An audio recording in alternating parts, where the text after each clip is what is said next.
Meta kien qed jitkellem f'attività politika fil-Ħamrun, il-Prim Ministru mexxej Laburista Robert Abela qal li l-Gvern għandu pjan biex jgħin negozji li operaw minn ċerti lokalitajiet li qal li ma gawdewx minn tkabbir ekonomiku. Il-Prim Ministru qal li pandemija, żewġ gwerer u l-ekonomija Maltija kienet u għadha u se tibqa' l-ewwel u l-aktar b'saħħitha fl-Unjoni Ewropea.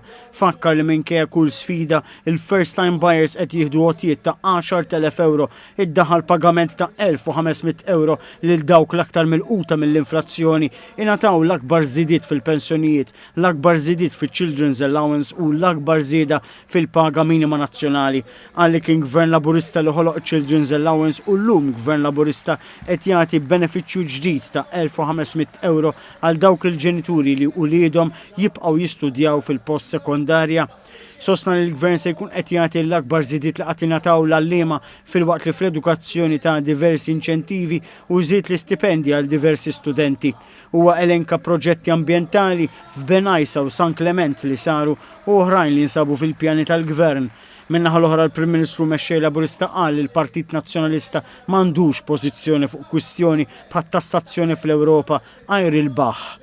Dwar il-Ħamrun fakkar li saret triq San Giuseppe ġiet irrestawrata l-Knisja ta' San Gaetano u għaddej proġett ta' rinnovazzjoni fuq l-asta tal-Pulizija. Għal ukoll li fil-Ħamrun il-Gvern se jkun qed jiftaħ ġonna u spazju u dan se jagħmlu għax għandu pjan ċar għal kull lokalità u mhux il-baħ li qiegħed iwieħed ħaddieħor.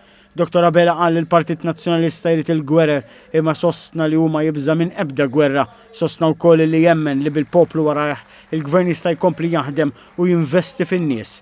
L-aqwa investiment li qatt jista' jagħmel il-Gvern.